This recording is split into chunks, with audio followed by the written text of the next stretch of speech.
Well, this is so exciting. Thank you everyone for being here today.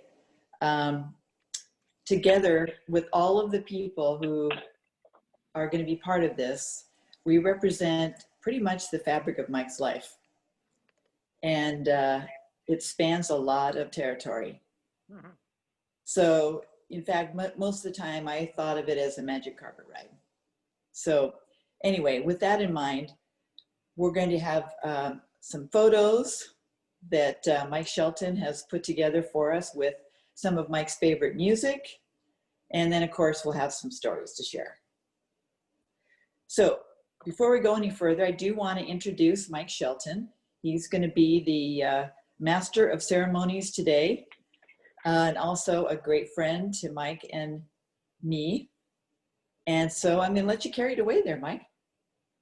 I would be happy to. Well, thanks, Diana, and welcome everyone. There's a lot of faces that I don't recognize, but that absolutely doesn't surprise me about Mike because he made friends wherever he went, and his friends were deep, as each of us know. We were special to him and important, and he didn't tolerate nonsense, but he also knew how to have fun, and he told it like it is, which is one of the things that I appreciated most about him and his friendship. And I'll speak a little bit more on that later, but what I wanted to do is just kind of walk you through what we're going to do today. We are celebrating his life, everything that's wonderful about him, and we have a few speakers that I'll introduce here shortly. I have the video with slides of his photos and some music that he loved and enjoyed that we can all share. And then at the end of that, we're going to spend about 20 minutes doing what we'll call our open mic. If there's something you'd like to share, whether that's a funny story or something that really meant a lot to you, then we'll use the chat feature in Zoom to kind of create a queue of people to do that. Don't worry about that right now. I'll explain it when the time comes. And then when we're done, we'll close up. And as I said earlier, if you didn't hear it, we are recording this so you can watch it again later. And also, if you have friends or family that wanted to see it but can't be here right now, they'll also have an opportunity. So Diana and I will load that up on YouTube later. All right, well, welcome. I'm actually really excited for this. I'm excited to hear more about Mike. It was a lot of fun to put together the slideshow with Diana and to see some of the pictures. And we even had a little moment where Diana said, whatever you do, don't put that photo in. And then I begged her, please let me put it in.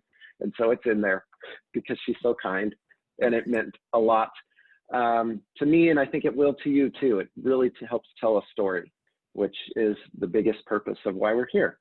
And so to introduce our speakers, I will go through all three, and then if you can, when it's your turn to speak, go ahead and unmute yourself. You have the stage, it's all you, and then each person can follow in time. If we get stuck, I'll jump in, no worries at all. Nobody should be nervous. This is a party, it's a celebration. So our first speaker will be Irish Musil, who is a childhood friend and was Mike's best man at his wedding. And then he will be followed by Will Turtle, who was a Boise friend, also worked at HP with him. I also am a friend with Will, so I'm excited to hear from him. And then our concluding speaker of those three will be Jed Tarlow, who was one of his many, I'm sure, adventure comrades. So Irish, the floor is yours. All right. Hello, everybody.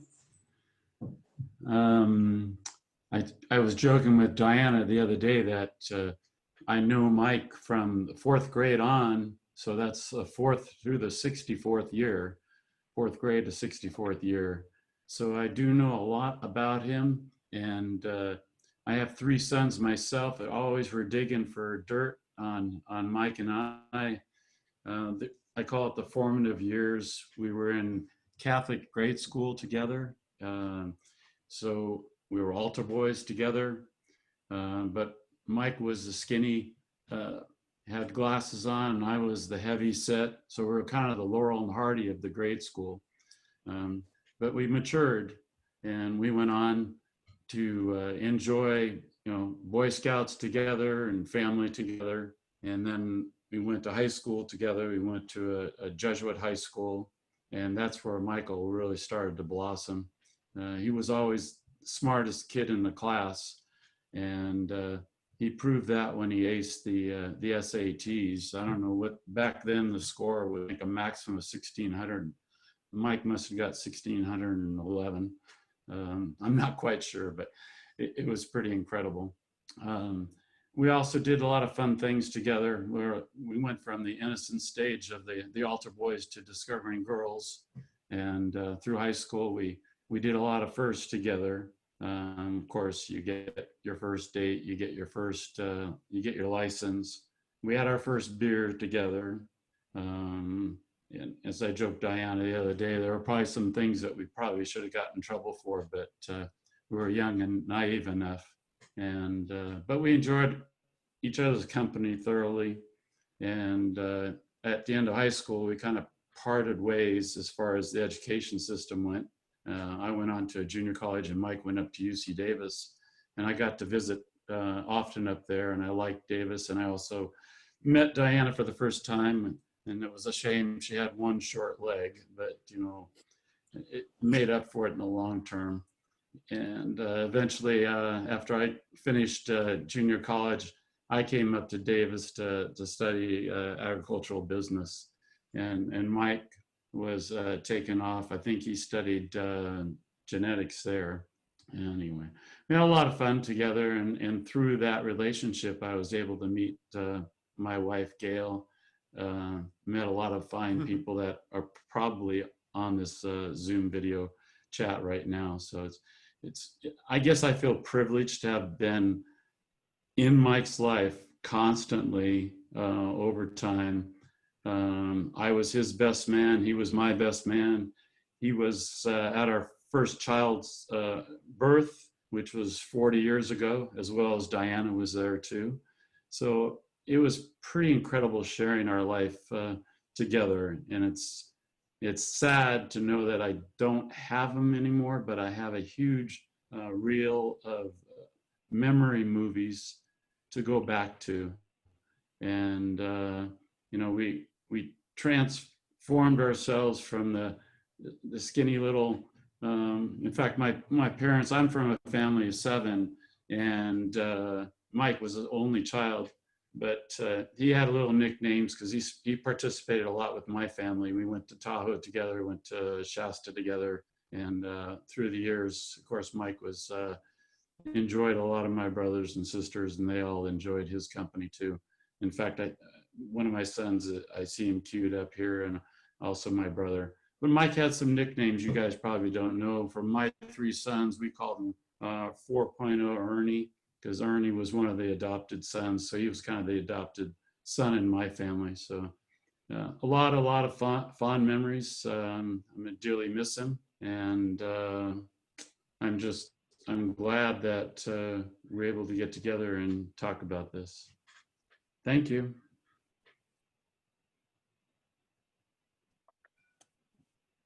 Thank you, Irish. Will, the floor is yours now. Thank you. I'm honored to be able to talk today about Mike. I'm already getting emotional about it, sorry. I met Mike at work at HP, and I had the privilege to work for him. And as he was my manager, and he taught me a lot. He was my manager for probably 4 or 5 years. We went on, after a few years, we went on to a group with you, Mike Shelton, and the digital copier group. And I learned a lot from him at that point. He really taught me that a leader in a local group can really affect the culture within their team.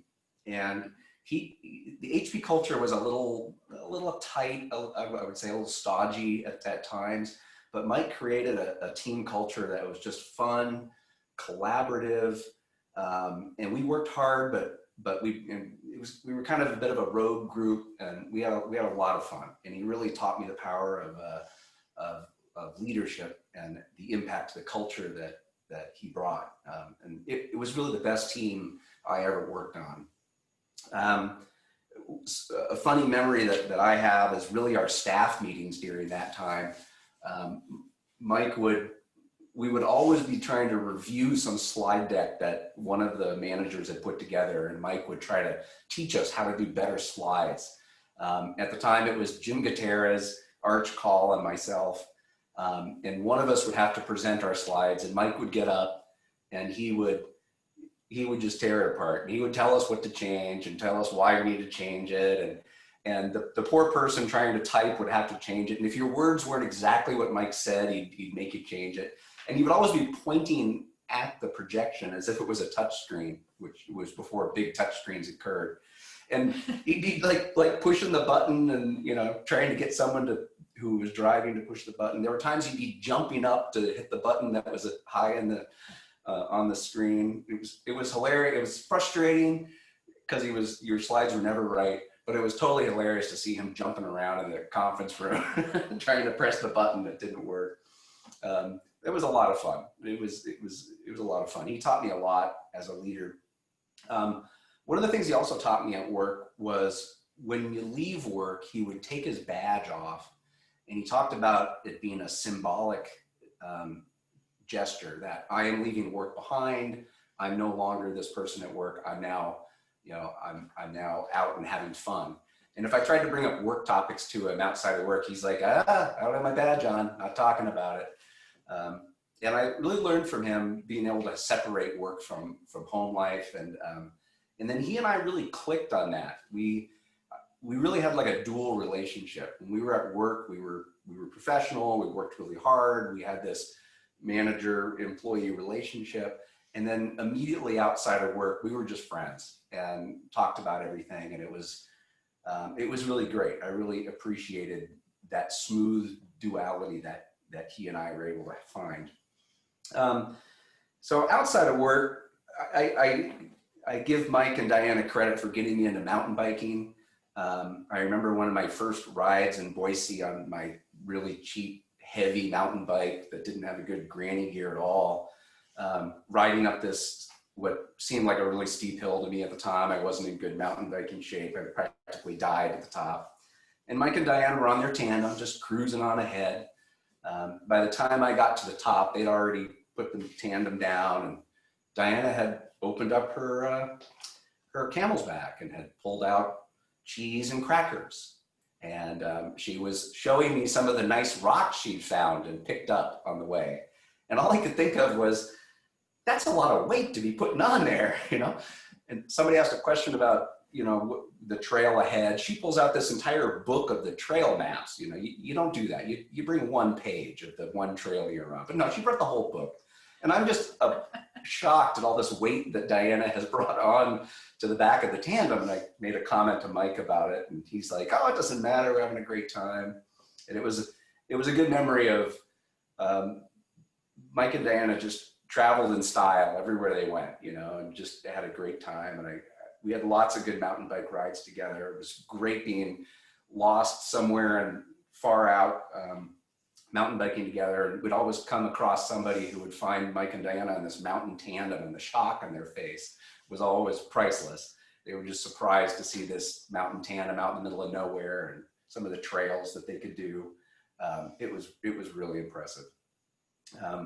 One of the great trips we did together, my wife Beth and I went with Mike and Diana to Moab, speaking of traveling in style. And so we booked this bed and breakfast down in Moab, which was fabulous. And we would get up in the morning, put our robes on that they provided, come downstairs, get the freshly brewed coffee, and head out in the crisp Moab morning to get into the hot tub and enjoy the sun coming up and the sun starting to warm the cold Moab morning while we sat and waited for our breakfast to come before going on a mountain bike ride. It was just always fun, always traveling in style. There was always a nice bottle of wine and cheese and crackers and chocolates, and it was really wonderful, the times we had together. They came and visited us at our house here in Woodinville, Washington, a couple of years back, and they had this big 4-wheel drive vehicle with a big tandem on top and a tandem kayak and pulling a big Airstream trailer. And after they left, we had several neighbors come over and go, who are those people? Those people look like they were really fun. it was always great. So I miss my friend Mike. I'm so glad that I had the time with him in my life. I learned so much from him. And it was so great spending the time with Mike and Diana. I think the tandem is a good analogy for their relationship. They were always together. It didn't make sense to have them not together or not apart and going and doing things. And they were always together, and they were just such great peas in the pod together. We just enjoyed being with them every chance we got. I know I'm a better person for having known Mike. Thank you, Mike. I miss you.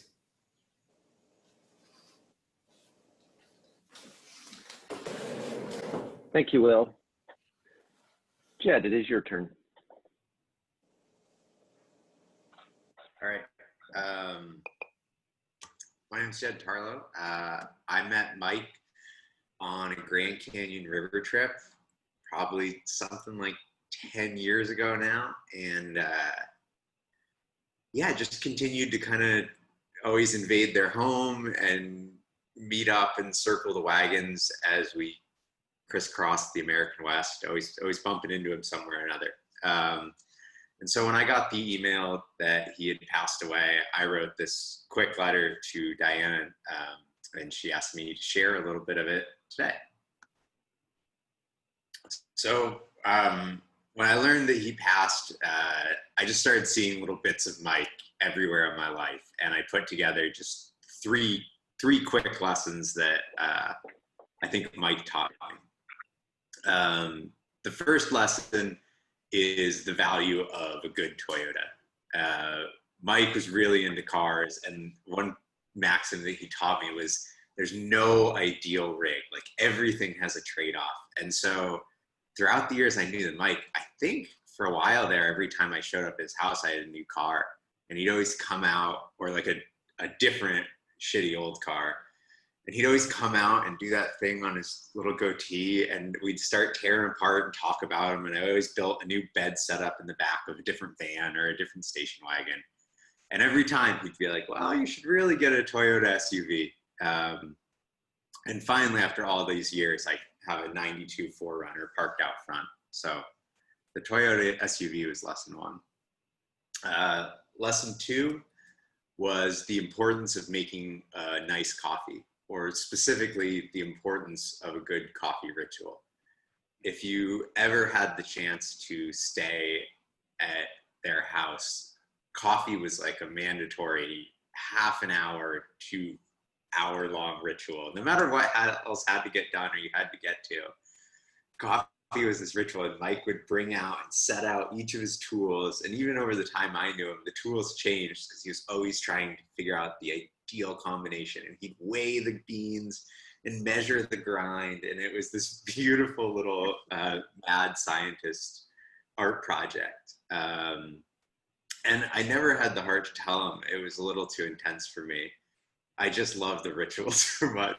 And so now I do that every morning, and I spend that little time just concocting something.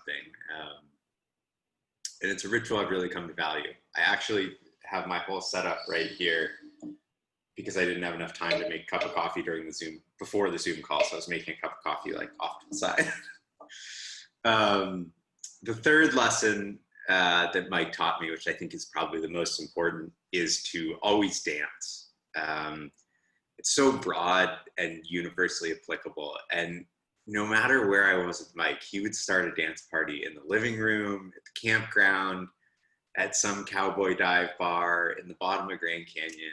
And he was never remotely concerned with the venue or who was watching. It was just really about him. And I always really appreciate that. And I think that attitude hopefully spun off on all of our lives that Mike had. And I hope we always dance. Mike was a teacher and an inspiration and a friend for me. And I'm grateful for the time I got to share with him. And I'll always wish there'd been a little more. Thanks, Jed. That was beautiful. And thanks to Iris and Will as well. Those were really touching, and it was nice to be able to hear the different perspectives and to recognize the impacts that Mike had on my life as well. And I'm sure everybody's feeling the same way. Oh, I remember him acting that way. Oh, I remember him telling me that. And what an incredible life he led and frankly continues to lead through us, right? All right, my favorite part now. I've been waiting, well, not favorite, one of my favorites, because I just love those. I've been excited to share this with each of you, and especially with Diana, because she hasn't seen it yet. And I put this together with her help with the pictures, and these are some of Mike's favorite music, and it lines up really well. It's eclectic and it's fun, and I laughed at some of these photos because they're just so full of life, and I love seeing them. So I hope that you enjoy it like I did.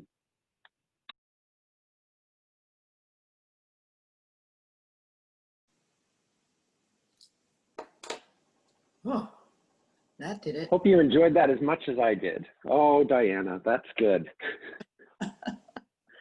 I've watched it like 8 times, and I'll probably watch it more. And we'll get it up on YouTube. Well, it is on YouTube, but we'll share it with everybody later so you can see it as well in high def and all of its glory. Okay, the next part. Let's open up the floor to those of you that maybe would like to take a couple of minutes and just offer either a funny story or an interesting anecdote or something that you learned from him that he taught you. This is your opportunity. We'll take about 20 minutes, so it's 2:32. Let's say 2:55-ish or something like that, and I'll come in and just kind of wrap things up at the end. But to start off, the way that we'll do it is there is a, hang on,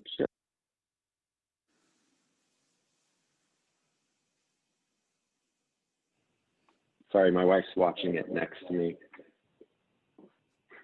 And we're having dual audio problems. Okay, here we go. So 20 minutes, we'll take a couple of minutes each. And what we do is in your app or in the application, if you're on a laptop or desktop, there's a chat function. You may have to click more or the little triple dots to get to it. But in the chat, if you just send it to everyone in the meeting, and so I'll do it first, for example, I'm just gonna go ahead and put my name in, and that way there'll be a list of people, and I'll just call on the next person.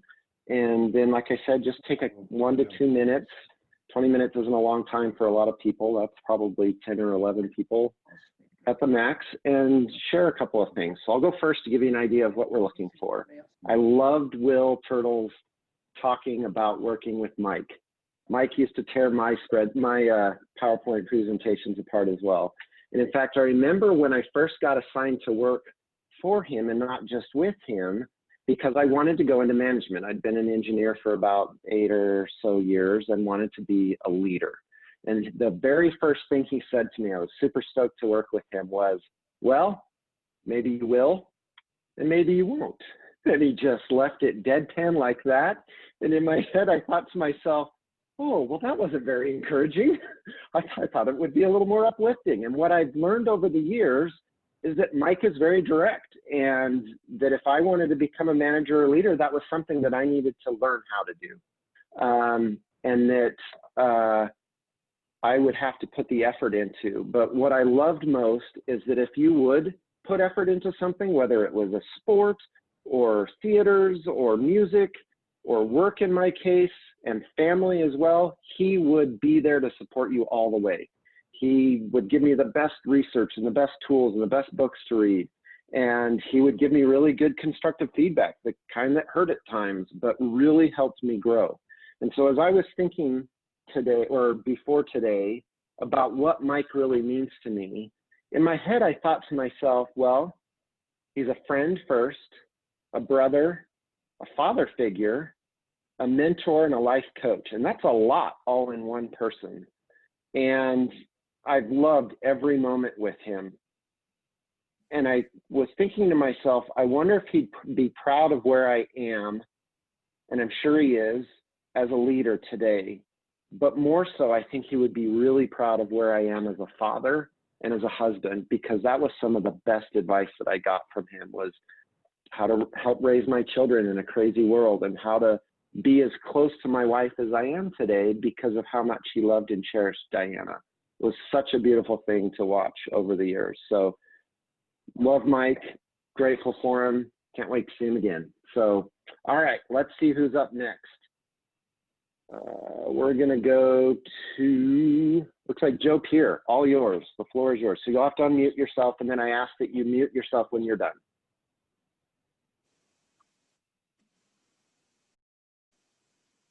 Hello, everybody. My name is Joe Peer. I was housemates with Maggie Carlson, and we lived across the street from Michael and Diana.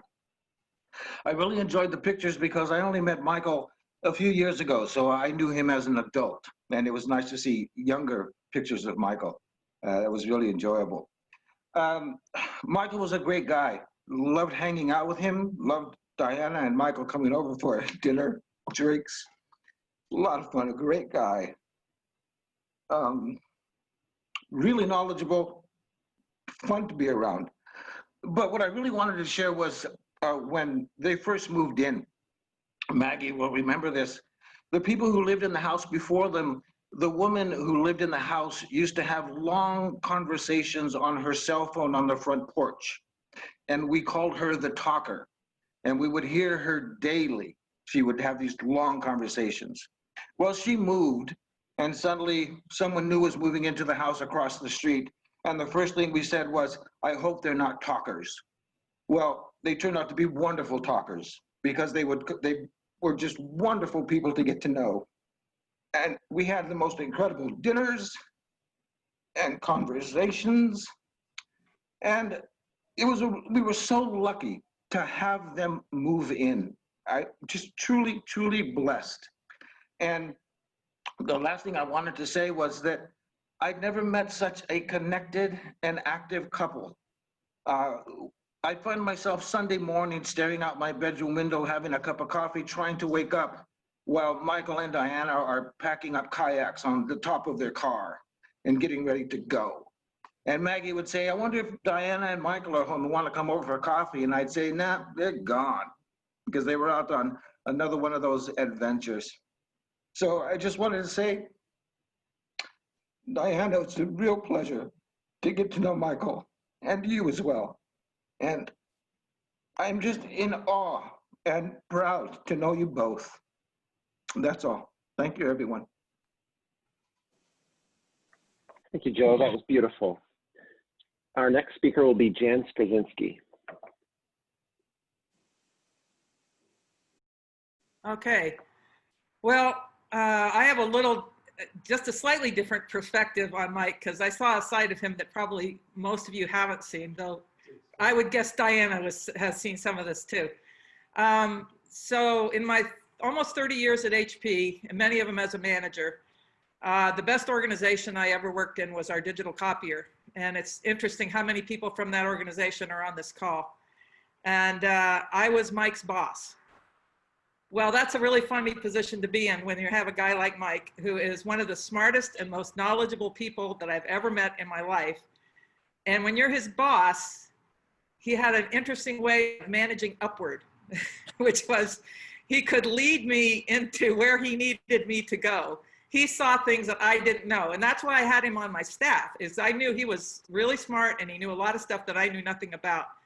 So I would go to the upper staff meetings and I'd come back to my staff, and he would very gently prod me along into what was probably a better interpretation of what I had heard than the one I had. So I just totally appreciated his wit, his intelligence, his good humor, his heart, and the fact that even though he must have known he was smarter than I was, because he was smarter than I am, to be really honest, he was very gentle in how he could shepherd me to a more correct decision by managing upward in a very appropriate manner. So I just wanted to share that, because that was just such, I'll never forget that. Best staff I've ever had, best group I ever worked with. And thank you, Mike, for being such a huge part of it. Oh, that's wonderful. Thanks, Jan. Blaine, you are next. Thank you. And by the way, it's great to see some HP folks that I've not seen in a very long time, even if it's on a virtual basis.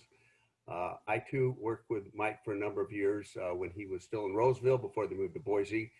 And of course, was thrilled when both Mike and Diana made the decision to move to Boise and then to Pittsburgh back. So anyway, they certainly had a spirit of adventure. And actually, though, what I want to talk about is not so much the work stuff as it is what role models that I felt both Mike and Diana were in terms of their relationship and their very deep friendship as well. And, you know, I think a lot of people have great relationships, no doubt, tell their wives in the privacy of their own homes how much they love them and respect them, what have you. But there were a number of times that Mike would share with me just how much he loved, respected, and valued the friendship that he had with Diana. And I think they were just wonderful role models in that regard. And in terms of friendship, and I don't even remember the guy's name, I don't think he was with HP very long, but I remember there was a new guy in marketing who was one of these types that was kind of a little bit overly familiar, and you barely knew him, and yet he'd want to come put his arm around you. And Mike and I could be physically affectionate with each other, but it made both of us feel uncomfortable. We talked about this concept of how you earn friendship. It's not something that's just presumed. And I think we both shared that experience. I didn't go on all the great adventures that many of you did in the great outdoors, with one exception. Mike and Diana turned me on to the Strawberry Musical Festival, and I had, before, of course, they had the tragic fire there. I'm very pleased that I was able to join them and Lyle Lovett, who I think was the headliner that particular day at the Strawberry Festival, Music Festival. Oh gosh, it probably would have been maybe 10 years ago. So anyway, there's a lot of other stories I could share, but those are the ones that come top to mind. Thanks, Blaine. Jim. Hi, folks. I met Mike in 1998, so I've known him for 22 years. And he and I resonated with each other because we both went to Jesuit high schools. And we talked a little bit about this here and there, but one of the things that struck me about Mike, some of the folks on the phone who worked at HP also mentioned the same thing about he could be really tough, yet really understanding. That's what struck me about him. And it was this almost bipolar nature, but it really brought out the best in you, I think, as an employee, as a colleague, as a friend too. I remember, and he was always reaching out to try and get to know you. It wasn't just get to know what you could do at work.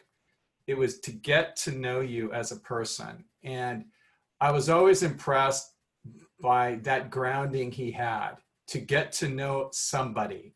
He struck me as a lifelong learner that I really resonated with. He tried to get me into mountain biking. I did it a little bit, but I was more of a runner. And I said, forget it. I like flat and easy, not hills and all that kind of stuff. But he always made an attempt at it. And I remember going to his house on Ellis Street meeting you, Diana, there. I always thought it was interesting. Mike Ellis lives on Ellis Street in Boise, Idaho. That's pretty interesting. It was almost perfect in how he planned, in his meticulous nature. He was also very meticulous about everything.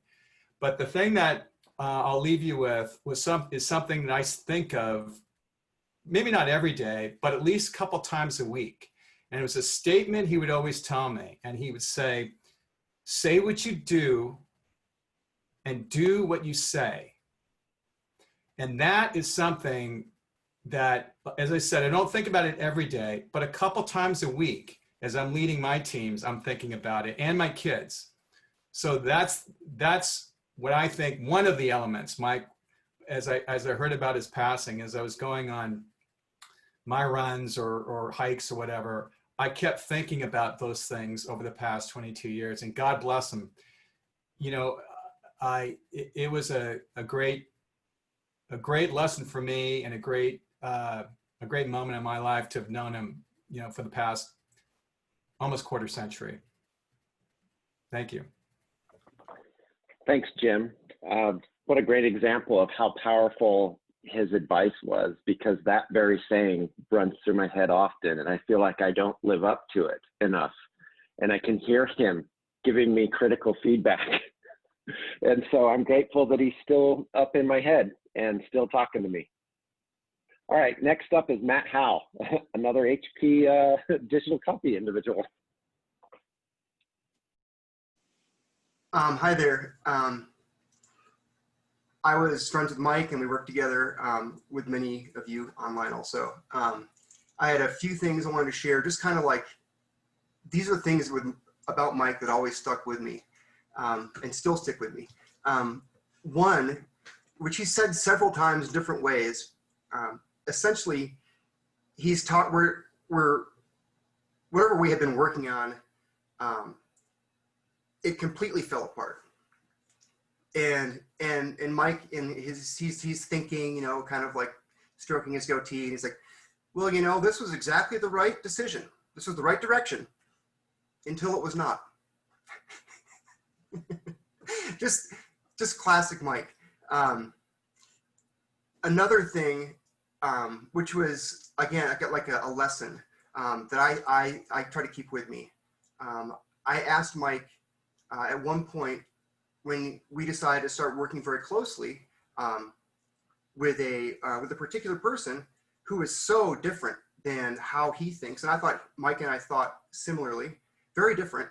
And Mike looked at me very, very seriously. He's like, "That's why I want to work with him, because he thinks differently. It's important to get other perspectives and other opinions."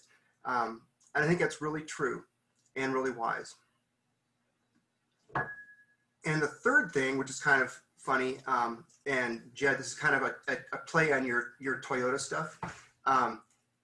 I do remember when I got a Toyota Land Cruiser, and Mike came over to look at it, and his kind of walking around and looking at it, and he's like, okay, it's a Toyota. He's like, you really need to get new tires. So even though it was a Toyota, it wasn't quite right.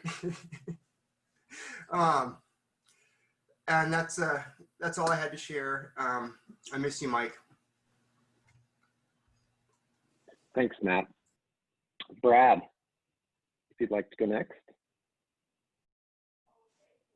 Sure. Thanks, Mike and Diana, for putting this on. This is a really wonderful remembrance, and it's hard not to get emotional after seeing all those photographs, especially a part of Mike's life that I didn't share in his youth, and much of which that Irish was able to talk to. Well, as Mike would say, boy howdy. Can you just remember how you first met Mike? More than likely, he first observed and listened intently to what you had to say. Then that incredibly big grin appears because you've piqued his interest. And in a very disarming, almost whimsical manner, with a sparkle in his eyes, he would begin to engage, sometimes teasing, but always showing a profound interest in who you are. I think so many of us, kind of end up getting that first experience with Mike like that. He was so able to disarm any kind of a conversation or discussion with people. Much of my relationship with Mike was built in our 4 years at UC Davis. And I know there's a lot of people on this call from the HP days as well as the Davis days. But I think it's interesting, Mike and I were in the same dorm, so is Diana. Diana had chosen to be on an all boys floor and all girls floor. I was on a co-ed floor. We didn't know Mike very well at that point, but three of us, Mark Branson, Scott Connor, and I decided to get an apartment for the second year. We needed a fourth roommate. A friend of ours, Marcia Turner, that actually knew Mike quite well, suggested Mike. And it was very interesting because Mike had set up shop in the apartment a week or two before any of the rest of us got there. And not only had he set up shop, but he had his brand new stereo system, and it was all locked in a crate, a wood crate that he had built over the summer, because he had gotten the impression that his new roommates were a little cavalier. There was some truth in that, but it slowly disappeared, and we all became incredibly fast friends. And what we really learned was Mike's depth and knowledge and interest in music was profound. And to this day, I still find myself asking, what artists is he or Diana playing? It was something that he really brought to the table for me, and something that I learned a lot about. So I've got a whole bunch of adventures. I know we don't have much time, but I think it's worth noting that when I got to UC Davis, my family and I had been heavily into whitewater kayaking, and I didn't have anybody to paddle with. And so I kind of forced all my friends to become whitewater kayakers. I had molds, we built boats. I brought them all from a, class 1 to very competent 3+ paddlers. And at some point we felt pretty invincible. And I would stretch that a little bit sometimes. And one time I stretched it too far. We left school at about 4:30 in the afternoon, thinking, it doesn't get dark till about 8:30 or so. And we set off down the Chili Bar run of the South Fork of the American, probably got on the water around 5:36. And unfortunately, we had one fellow with us that was really kind of not up to the task and slowed the trip down. And it became very dangerous because it got dark. Everybody had to be very close to following me. This one fellow was going over. We were getting into hypothermia type situations.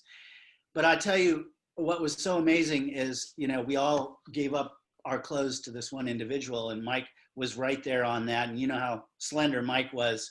And we pulled out and we made it through this particular trip and got our hitchhiking back and forth. And it turned out to be okay. But Mike was not happy with me. And it was something we had to talk about for several months afterwards. Other things, we were hopping freights. We were lucky to have a freight train that stopped in Davis at 11 p.m. We could take it up to Dunsmuir to go climbing at Castle Crags, or do an ascent of Mount Shasta, or sometimes all the way to Eugene, Oregon, to go to concerts at the university up there that were a lot of fun. The depth and breadth developed within our tribe over those 4 years with many of you on this Zoom call was special, and I know Mike loved you all.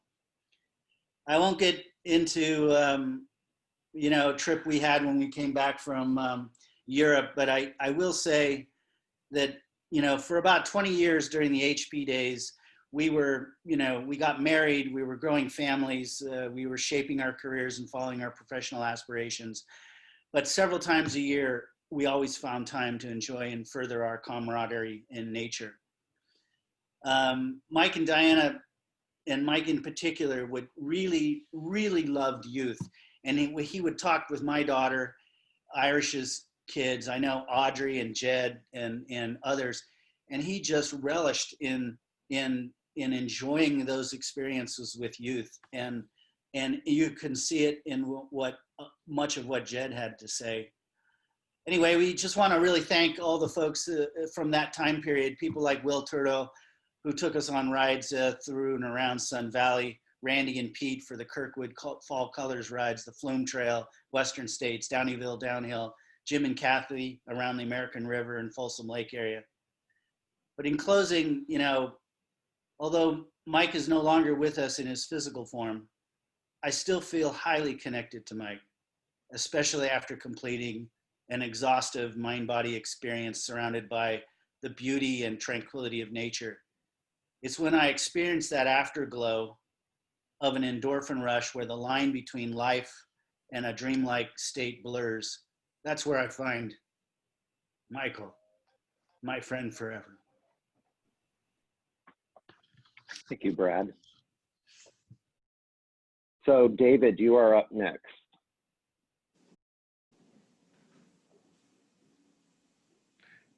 Hi, everyone.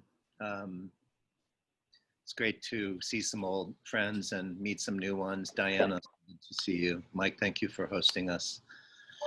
I'll be very brief because I know we're running short on time. I met Michael and Diana at UC Davis. I'm part of that generation, I guess, and was fortunate over the course of many chapters from Davis, their time in Sacramento when they were up in Boise, and then when they moved to Petaluma, to reconnect and kind of pick up right where we left off, as if no time had passed, and looking greatly forward to the next time, which might be, you know, a few weeks or many years apart, but it didn't really matter. We stayed connected. They taught me to cross country ski. I think I introduced them to mountain biking and tandem mountain biking. We had a friend who had a tandem mountain bike, and I was like, "Here, you should try this." And I think that new things happened after that, or a few anyway. But I'm here with my wife, Xana, and I just wanted to share that what really sticks with me at this moment is the time we got to spend, Diana, with you and Michael, and over the first half of this year, when we knew that Mike's time was limited, and we did a series of, Zoom gatherings, Zoom meetups together, and got to reminisce a lot about time together and the state of the world. Talk about the state of the world. Mike was incredibly, obviously, well read about everything that was going on and well tuned into it all, and knowledgeable, and would share whatever, all of those things. And it was just so heartfelt for me to be able to have that time to cap off 4+ decades of friendship, and to see you, Diana and Michael, and your connection with each other, and your transparency and your honesty and your love and your partnership, which of course we all got to see over many years, but it's just super special, and I'm grateful for it, because it really allowed us to be together while apart in a way that just wouldn't otherwise happen. So thank you for that, and take care, everybody. We're just lucky to have had Michael in our lives, and Diana, we're counting on seeing you a lot going forward. Thank you. Thanks, David. Lisa, you are next.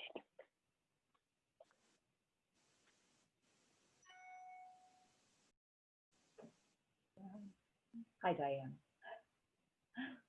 So Diana and my husband taught together at North Junior High. And shortly after we moved to Boise, we, in addition to our 1-year-old child, we got pregnant with twins. And I was soon home juggling 3 kids while Todd was trying to work and getting no sleep. And one day, Diana said, "We'd really like to have you and Todd over for dinner." So we got a babysitter, and we headed over to Mike and Diana's. We had the best meal of our lives. And Diana and Mike went on to invite us over and over and over again to their house. That became like our escape from the insanity at our house.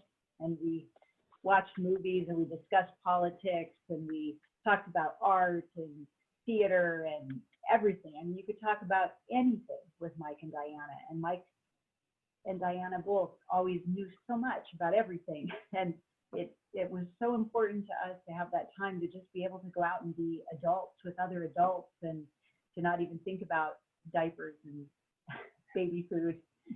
And we've continued to be friends, and now our children are all in college. And when we got the email from Mike telling us about his diagnosis, I wrote right back to him and said, "Mike, what can we do?" And he said, "You can come see me." And so we did, and it was the best. And he had the most amazing coffee machine that he'd had in all the years we knew him. Oh my Lord, that thing was huge. And we drank coffee, and we went on a beautiful hike, and we went to a whole bunch of wineries, and we talked politics and art and music and everything else. And I loved that.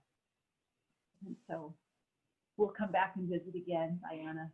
It was wonderful. Thanks. Thank you, Lisa. Vida or Vida, I'm sorry if I don't know how to say your name, but we'd love to hear from you next. It's Vida. I'm used to it. Vida. Okay. Thank you. I'll keep it short. Even though we knew Mike and Diana for many years in Boise, it was kind of the most special times were when we visited in Petaluma and got to spend full days and hours together and going for oysters and wine and coffee, of course. And so those were some of the fondest memories I think that we have. And Mike was always so generous with his information and knowledge, and our coffee game kept going up and up too. Where we have really good coffee now, but we just want to raise a glass and have a toast to Mike. Thanks. Thank you, Vida. I love the toast. That's great. Deborah, we'd love to hear from you. I just wanted to share a story. I'm a photographer, so I'm very visually oriented and I love beautiful things, but it was such an honor, Diana, to walk into your house and be nourished by you and Mike, and everything from that first non-alcoholic vegan martini glass that you handed to Michael and I, and the fabulous food. It's just everywhere in your home was so beautiful and colorful and rich and just gorgeous. And I remember sitting in your yard, which was full of food and abundance and beautiful plants everywhere. Things, I've lived in Boise most of my life and I've never seen plants like that were so gorgeous. And walking into your remodeled basement with this gorgeous sauna, and as Michael would say, or, well, I would say, but he would verify, a bitchin' stereo. And, you know, touring the garage and seeing the cars, just like everywhere was just beautiful. And I know that the two of you have touched so many hearts in such an equally beautiful way. And I just wanted to say that and share that. And thank you for you and Michael designing our backyard. We're still living there, and the cypress tree has finally, at 10 years, hit the wire, which was exactly what Mike said would happen in 10 years. So thank you. Happy to be here. Thank you so much, Deborah. I love all of the expressions of expertise about Mike. We all know that he's so intelligent, and I loved your comment about the stereo because he sought my input on that. And so it feels pretty special to be able to give knowledge to someone who knows so much. It's a unique and rare incident, but he made you feel special for it, that's for sure. Well, Alex, we would love to hear from you next. Oh, go ahead, Deborah. Well, so magical that he could predict when this tree would hit the wire, and we're right there, and he said 10 years. So it's really amazing. What's beautiful is it doesn't surprise anybody watching. Thank you. Yep, thanks. Okay, Deborah, we'd love to hear, sorry, not Deborah, Alex, we'd love to hear from you. Hi, everybody. Thank you for letting us participate. This is my husband, Gary.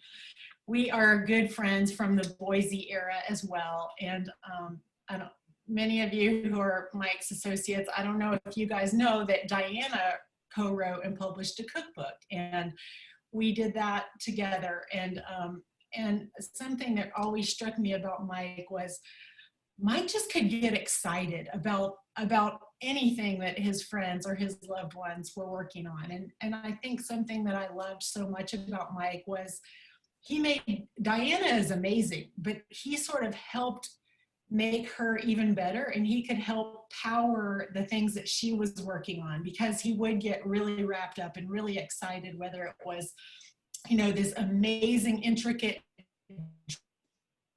drip system for raised beds, or, you know, the perfect set around their hot tub, or the perfect coffee, or the sauna. It just was, it was sort of like Diana on steroids once you added the Mike factor, because he could sort of engineer it to perfection. And I always appreciated that about Mike. The other thing I really love about Mike is I've had the opportunity to meet a lot of really educated people, but maybe it was from being from the South, but he was the first Jesuit as an educated person I've ever met in my life. And if you've never met anyone educated in this manner, that very first really deep conversation, standing in a kitchen, you might not be prepared for it. But because I'm a Libra, like Mike and Diana, I enjoy looking at both sides of anything. It can be jelly, it could be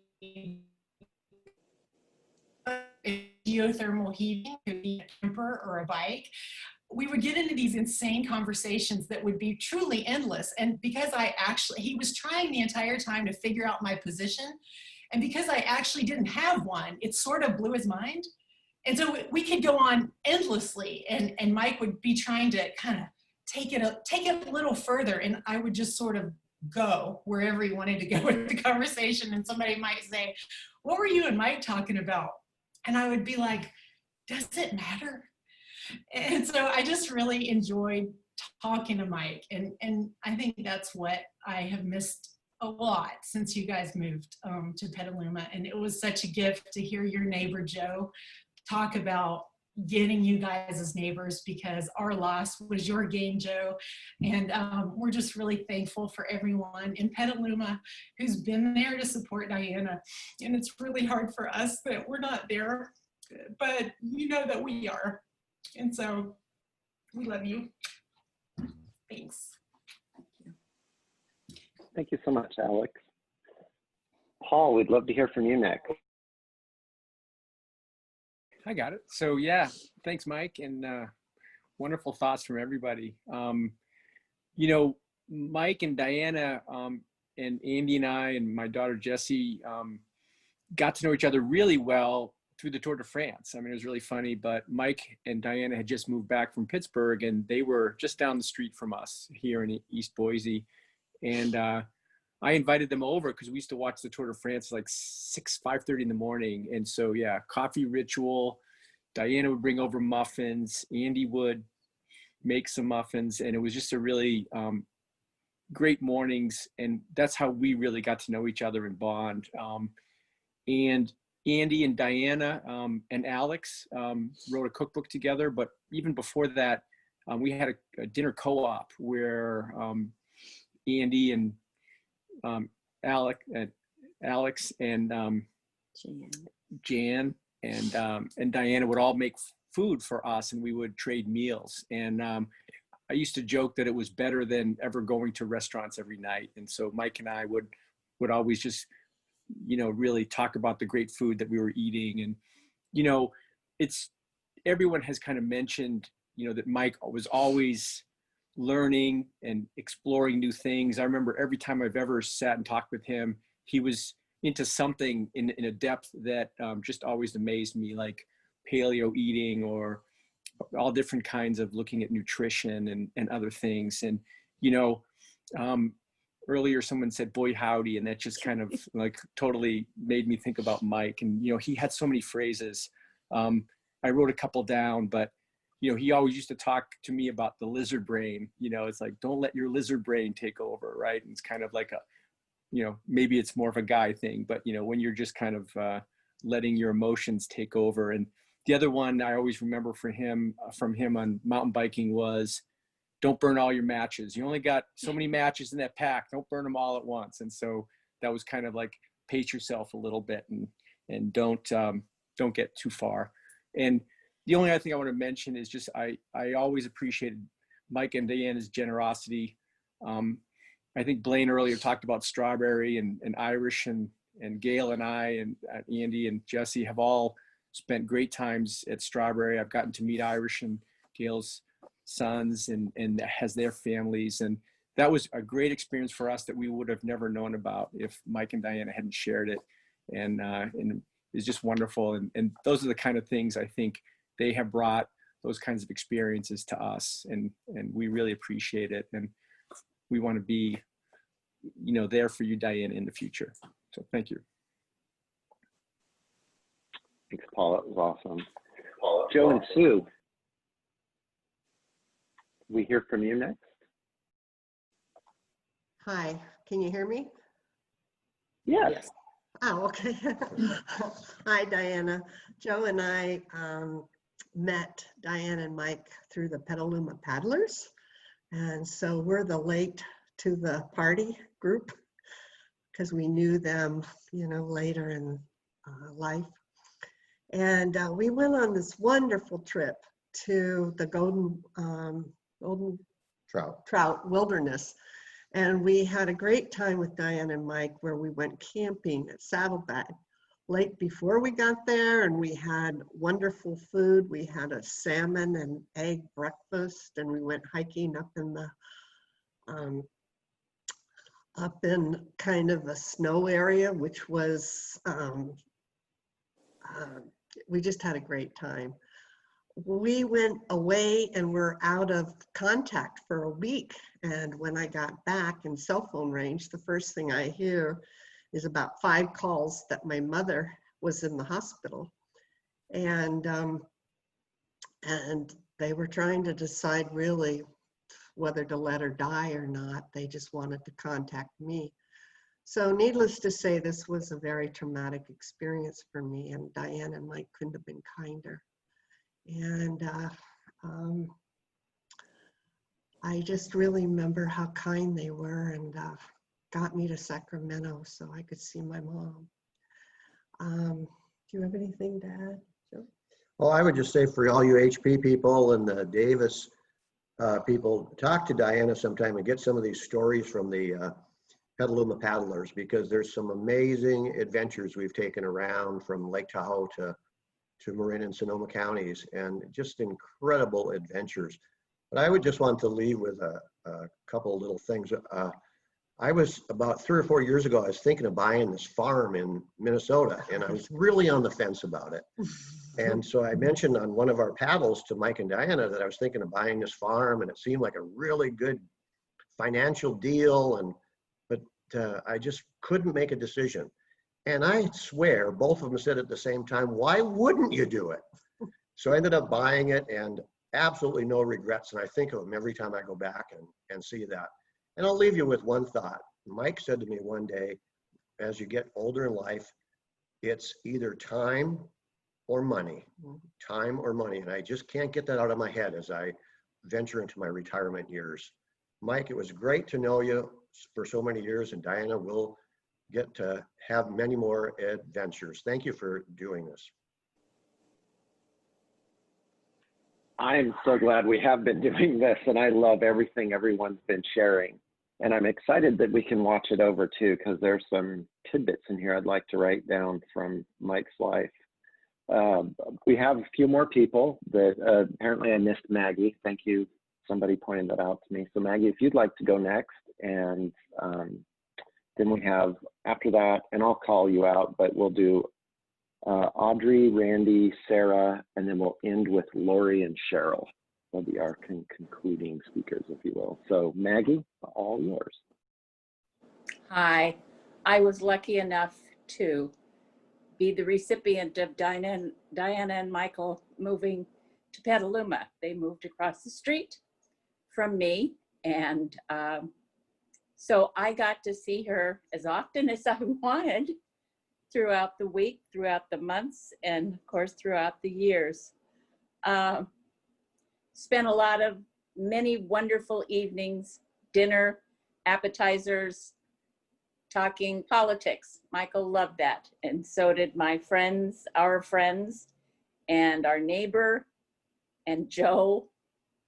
So I was very blessed to have both of them in my life, and I will always have Diana in my life. So one thing I did learn from Michael, that if I ever did want to move from Petaluma, I would move to Boise, Idaho. Thank you. Well, that's wonderful, and I wouldn't blame you at all if you did, and we would welcome you. All right, let's see, Audrey, love to hear from you. Hi. Yeah, thank you for putting this on and making it happen. I met Mike and Diana on a river trip. I was guiding on the Middle Fork of the Salmon, and they were guests, and just really had an amazing time with them and kept in touch. And I was in my early 20s, fresh out of Indiana, didn't really know anybody in the West at all, but wanted to come out and be outside and run rivers. And over the years, I would go to their house in Boise, and they always welcomed me. I was living in a car, and I just really, they became my West Coast family. They were some of the first friends I really met out there, and they always had so much love for me and just showed me kind of a new way that you can live life, and ended up giving me cross-country skis and getting me a job in Yellowstone ski guiding. And then they came and we maybe got in some avalanches, and then they came on the Grand Canyon with Jed, and just really became friends and almost started out as this family, and still is family, but grew into so much. And I just thank them for helping me become who I am today, because they truly have impacted me coming into a new world and a new way to live. And love them both, and can't wait to see Diana again. Thank you. Thank you very much, Audrey. Okay, so Randy. My name is Randy. I came by Mike and Diana in the 90s. I was a mountain biker and got invited to a mountain bike ride, which included Mike and our good friend Pete, who might be on this video this evening. And this speaks a little bit to what a lot of you have said about his personality and his characteristics. We meet up at our friend's house. I'm the first to arrive. I am in the house. We're waiting a couple of minutes. I hear commotion. I go outside. I see this long, lanky fellow hanging over the back of my pickup truck with his hands out, touching and feeling the different parts of my mountain bike. And I thought, boy, that's odd for someone to do that. So I approached him and I said, "How you doing? My name is Randy." And with his pleasant nature, he turned around, he said, "Oh, hi, is this your bike?" And I said, "Absolutely." And he turns back to the bike and he says, "I really love what you did here, but I would change this part. And this one needs a little modification also." And I said, "Well, I'm not doing any of that. I like my bike exactly how it is." So from that moment forward, we launched into a decades-long friendship that started on mountain biking. And the fact that he was an engineer, and I worked with many engineers, and I learned over time how to manage them in conversation.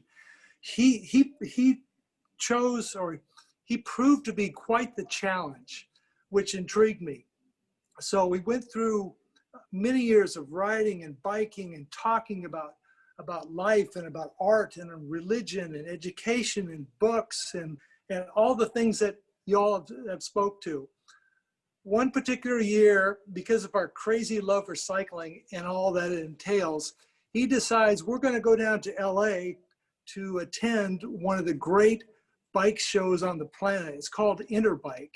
And it's at that time, it was a to the trade only bike show. So being retail customers, we had no access. So Mike hatches this idea that we'll just create a company and go down there and get through security and take a look at the industry from the inside. Well, how do we do that? Well, we started to engineer, all the ways we were going to navigate this. He has cards drawn up. We have a company name. He's the owner. I'm the buyer. We get on a plane. We head to LA. And one of these years, I think Brad, who spoke earlier, may have been with us. I'm not quite sure what year this was, but we go down there, get through security, get into the pit of the vendors and the trading going on, and they pounced on us. They fully expected major orders of 50, 100 bikes, and we could have them to your shop by next week. And we're just a couple of mountain bikers trying to find out what's the latest, greatest, newest stuff. So Mike, being the owner, I would push him into the conversation because he's quite well spoken, as you all know. And I said, look, you just handle the business. I'm going to look at the support area of this booth. I would turn away, break into hysterics as Mike tried to handle and fend off maybe a half a dozen high-pressure, world-class salespeople. Anyway, to cut this story short, we went through 4 or 5 hours of this with total hysterics, and we survived it.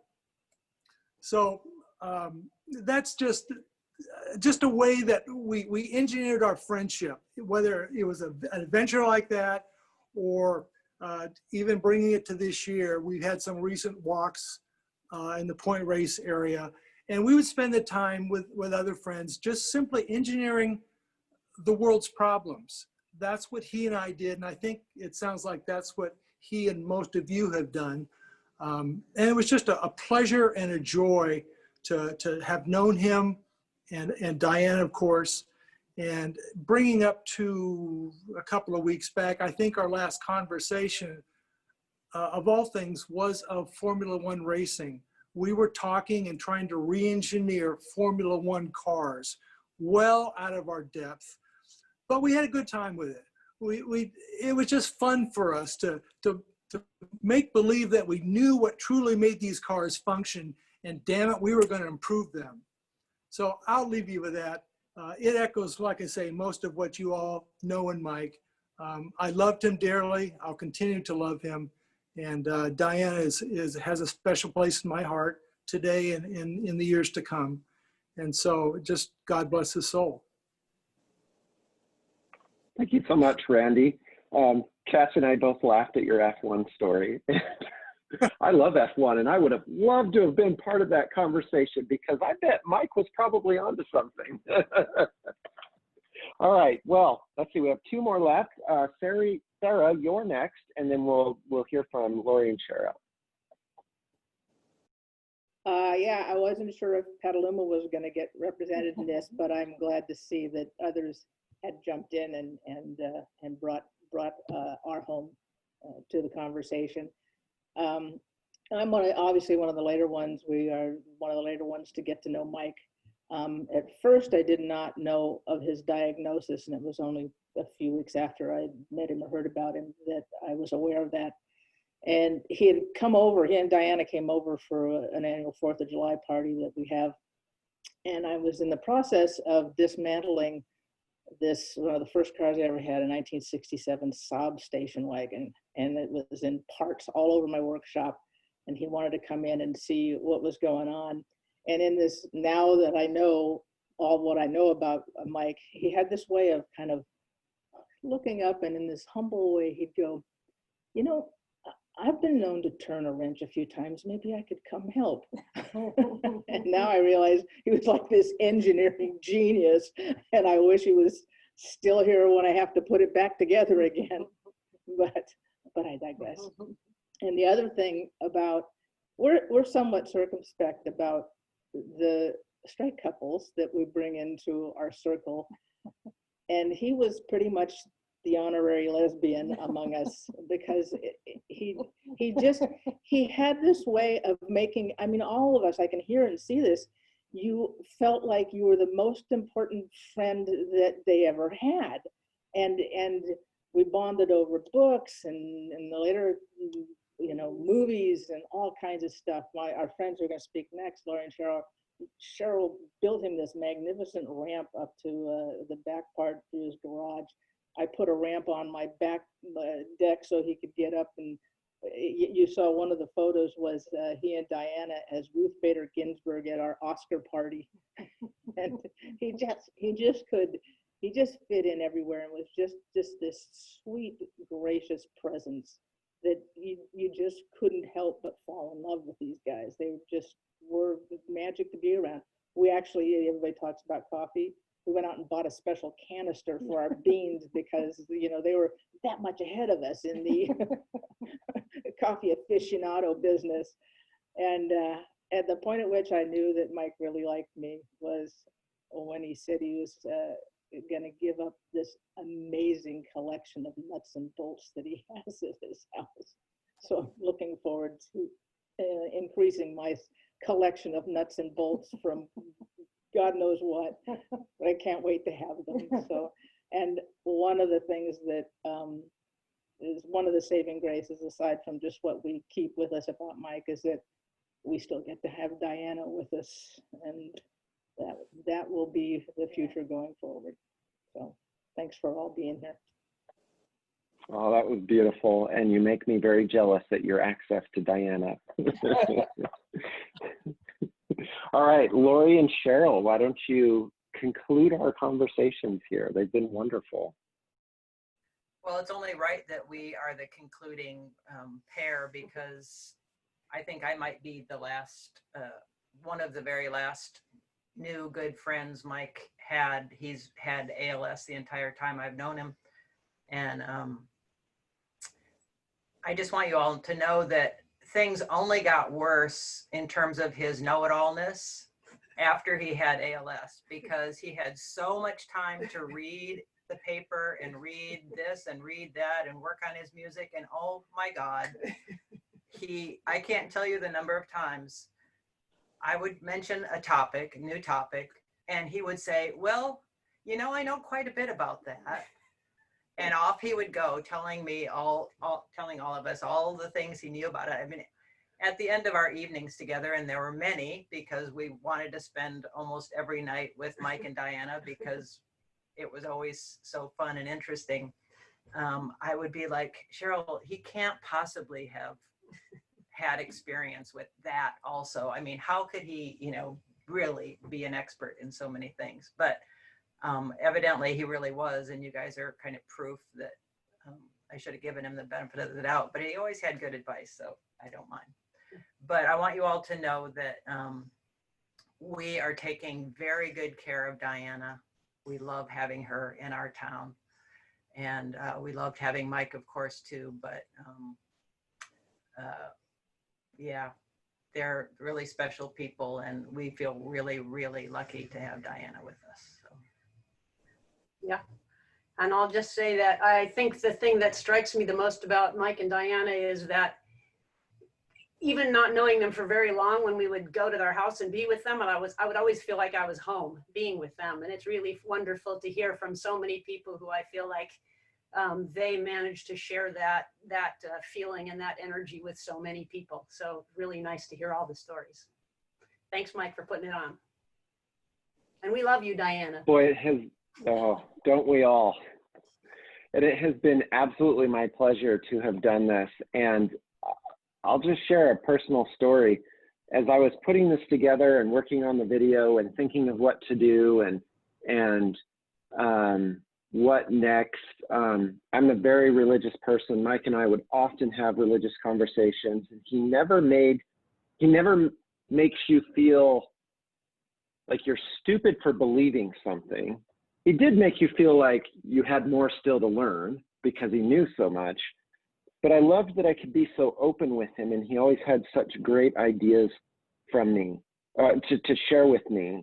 And in this time in preparing up to this week, I have to tell you, I've felt very close to him. And I've felt even his kind of sense of, hey, you need to help Diana with this. Why don't you take the video, do it, let her know. Like there were some nights I'd be pondering stuff and he'd say, you need to reach out to her and let her know that you're working on this because she's probably worried about it. And I just got to thinking, boy, it's like I can just hear him in my head, in my ears, and I know he's still there. As I said, I am very religious, and I believe in life after death. I believe that there is more. We've talked about that. He said he felt very much connected to the Buddhist and Eastern philosophies, which I appreciated as well, and that he felt that he would be in the universe. And I told my wife, I said, I think that I could just see the look on his face when he got to meet his parents and see them and all the people that loved him. And as I was looking for something to kind of conclude our talk today about Mike, I found this beautiful poem by Henry Scott Holland that I think kind of just brings it all together so beautifully and gives me so much hope and puts a good smile on my face. And that is, it goes as follows. Death is nothing at all. I have only slipped into the next room. I am I, and you are you. Whatever we were to each other, that we are still. Call me by my old familiar name. Speak to me in the easy way which you always used. Put no difference into your tone. Wear no forced air of solemnity or sorrow. Laugh as we always laughed at the little jokes we enjoyed together. Play, smile, think of me, pray for me. Let my name be ever the household word that it always was. Let it be spoken without effect, without the trace of shadow upon it. Life means all that it ever meant. It is the same as it ever was. There is absolute and unbroken continuity. What is this death but a negligible accident? Why should I be out of mind because I am out of sight? I am but waiting for you, for an interval, somewhere very near, just round the corner. All is well. Nothing is hurt, nothing is lost. One brief moment, and all will be as it was before. How we shall laugh at the trouble of parting when we meet again. And though I am not rushing that day, I do look forward to meeting him again and to seeing some of you again too. I'm so grateful to have heard from his Petaluma friends. I'm grateful to have heard from people that I haven't met before and to hear so much about Mike. And I'm so grateful. I'm so grateful for what he did to my life.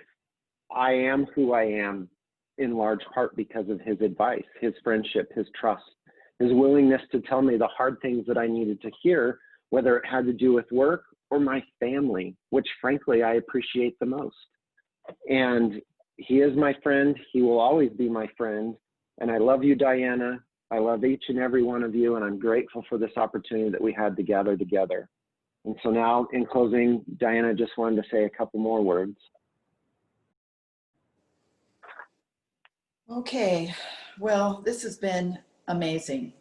I have been looking at all of you who are here, and thank you so much. It meant a lot to me, and knowing you're all out there, and I know Mike is loving it too. I can't say anything else.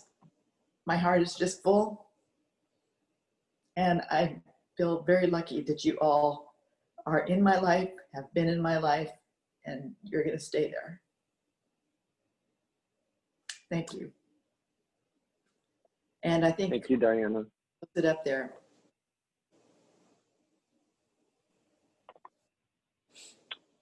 All right, well, thank you, everyone. That concludes our wonderful service today. As I said earlier, I've been recording this, so I'll go ahead and stop it. We'll figure out how to get it loaded up to YouTube so that everybody can share it. And Diana and I will work on coordinating that and communicating that out. But thank you so much for your presence. Thank you for your positive energy. Thank you for helping out Diana, and keep doing it and be good to each other. Goodbye and have a great day. Thank you. Great job. Bye, everyone. Love you. Love you, Diane. Love you, Diana. Diane. Love you, Diane. Love you. Love you. Love you, Diane. Love you. Love you, Diane.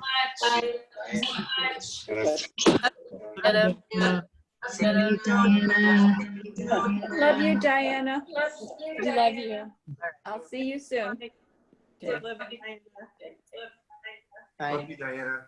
Love you, Diana. Bye, everyone. Bye. Thank you, everyone. Thank That they're paddlers. Bye. Bye. Thanks, Mike Shelton. Mike Shelton. Love you, Diana. Love you, Diana.